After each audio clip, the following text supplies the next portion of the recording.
Hi guys, welcome to Sourcing Classes. This is Hima Hegde bringing to you a video session on Atmanirbhar Bharat, also called as Self-Reliant India.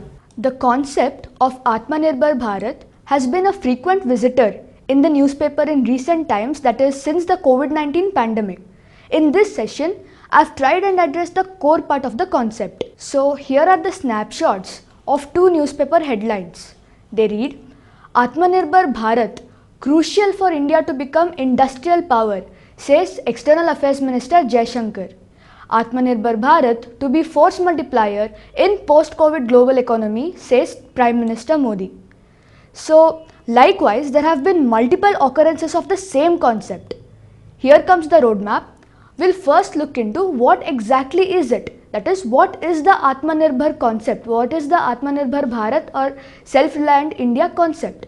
The impacts of the same, the underlying challenges, the steps undertaken to address these challenges, to overcome these challenges. We'll also look into the progress so far, and then we'll have a glimpse of Atmanirbhar Bharat 3.0 that is floating in recent times. Alright, so first things first, what is it? What exactly is Atmanirbhar Bharat? So Atmanirbhar Bharat, which translates to self-sufficient India or self-reliant India, is a policy formulated by the Prime Minister Narendra Modi for making India a bigger and more important part of the global economy. It is focused on making India more important part of the global economy. In simple words, it focuses on strengthening the Indian economy. Having said that, it is very important to understand that Atmanirbhar Bharat or the concept of self-reliance doesn't mean isolating away from the world. Self-reliance is not equal to isolating away from the world or being a protectionist. Now, what is protectionist? It is shielding the country's domestic industries from the foreign competition by taxing imports and all that. No, that's not what we are talking about. It is neither self-containment. In simple words, it rather focuses on strengthening our own economy by pursuing policies that are efficient, competitive and resilient, and on being self-sustaining and self-generating.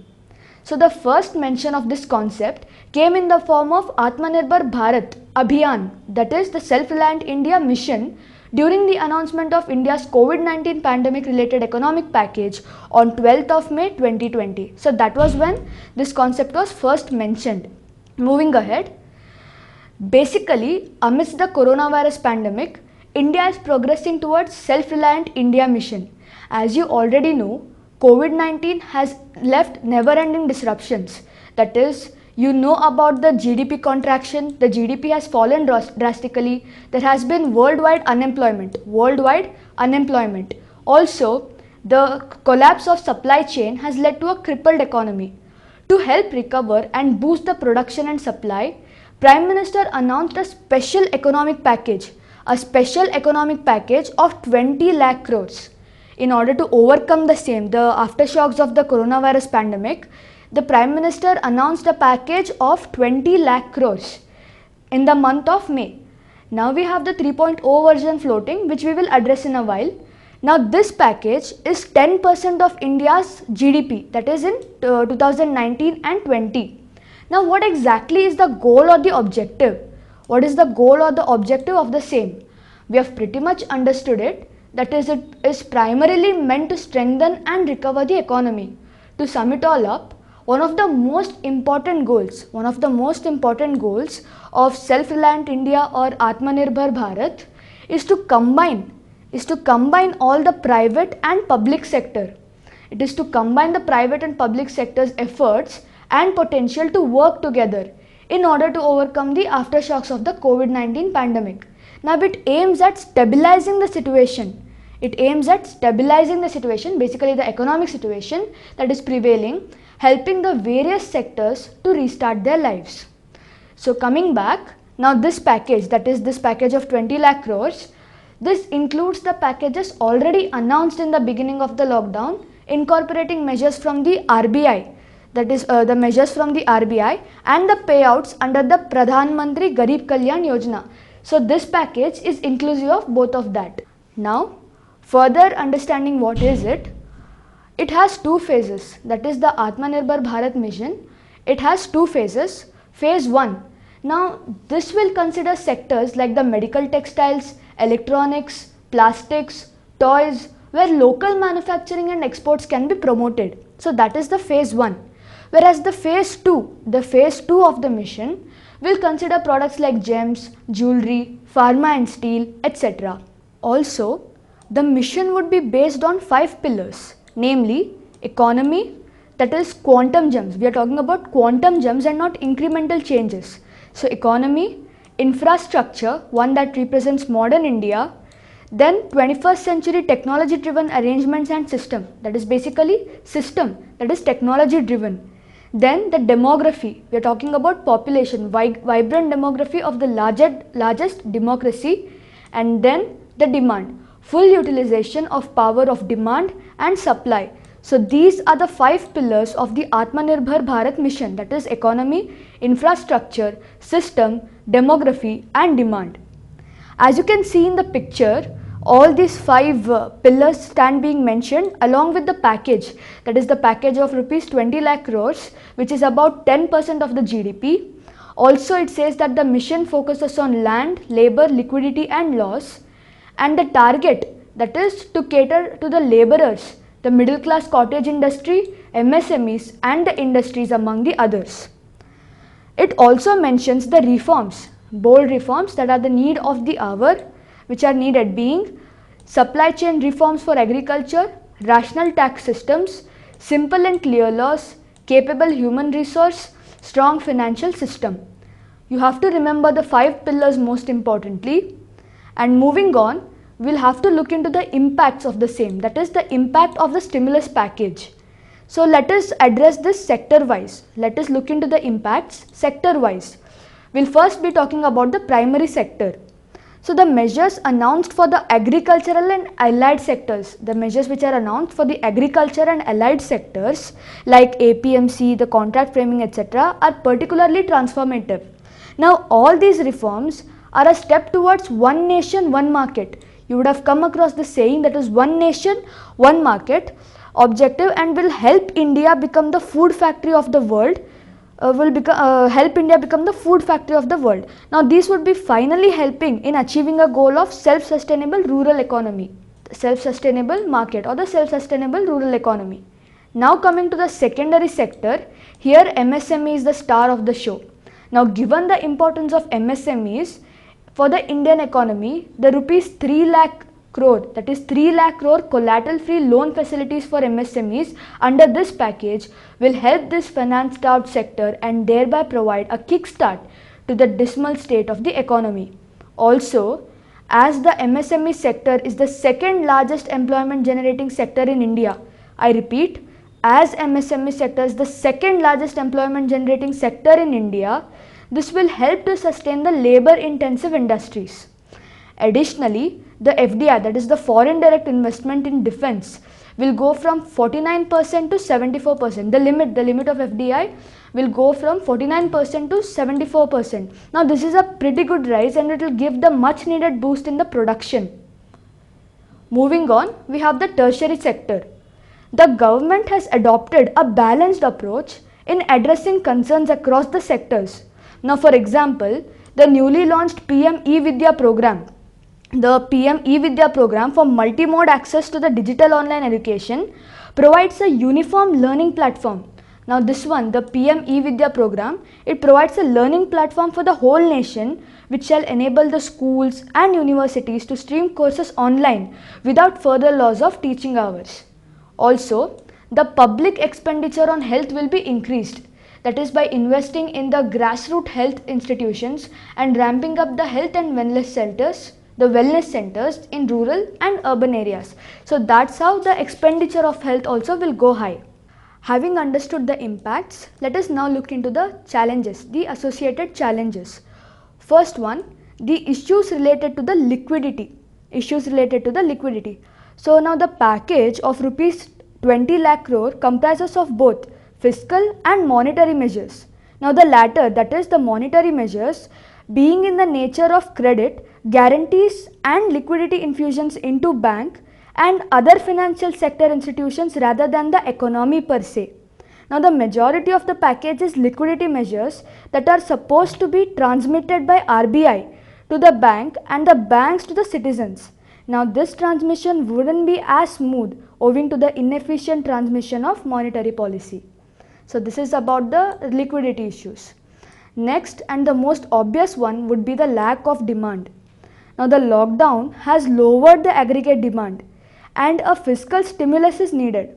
However, the package, by relying overwhelmingly on credit infusion to boost economy, has failed to recognize that the investment will pick up only when people across income segments have money to spend. When you do not have money to spend, you wouldn't be investing and thereby the demand would never go high. So then we have the lack of backward and forward linkages. Unless the rest of the domestic economy is revived, the MSME sector may face a shortage of demand and its production may soon sputter to a close. We then have the burgeoning fiscal deficit. Now the government claims that the stimulus package around 10% of India's GDP. However, financing it would be difficult as the government is worried about containing the fiscal deficit. Lastly, we have the difficulty in mobilizing finances. The government seeks a disinvestment policy. That is, the government seeks a disinvestment to mobilize the finances for the plan. However, majority of the Indian industries are already debt laden. Further, it would be difficult to borrow the foreign markets. It will be difficult to borrow from the foreign markets as rupee with respect to dollar is all time low. So having discussed the challenges, we also have to look into the steps that have to be taken in order to overcome the challenges. So firstly and the most obvious one would be enhancing demand.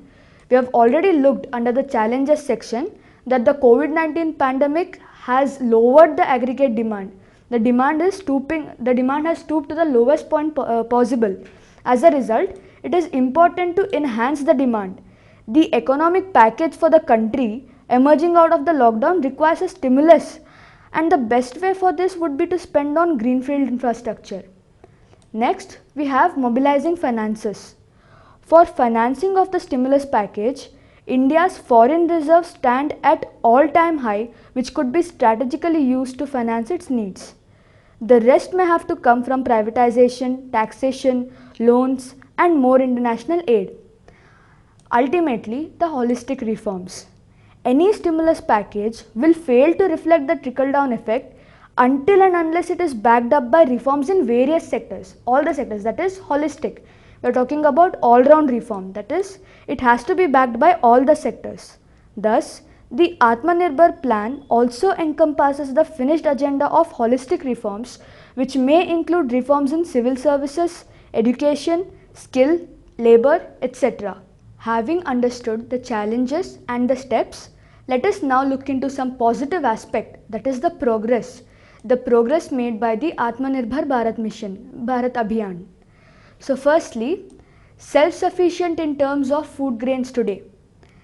India has become self-sufficient in terms of food grains today.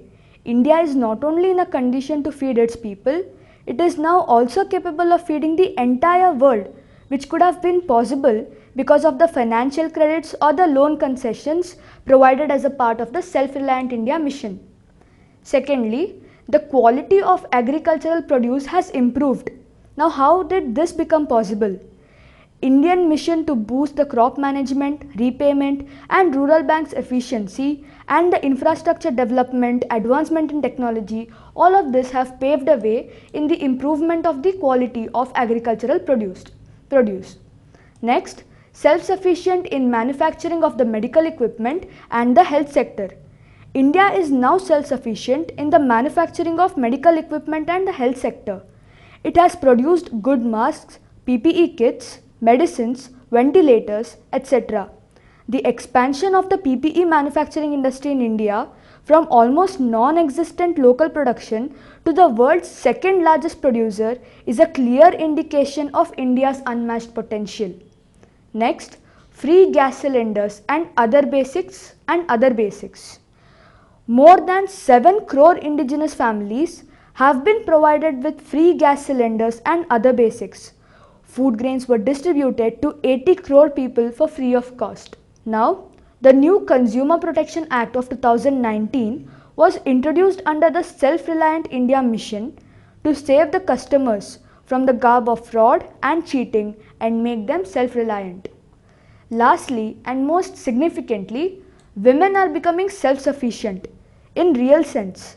Women are becoming self-sufficient, that is, there are approximately 22 crore women accounts in 40 crore Jan Dhan accounts.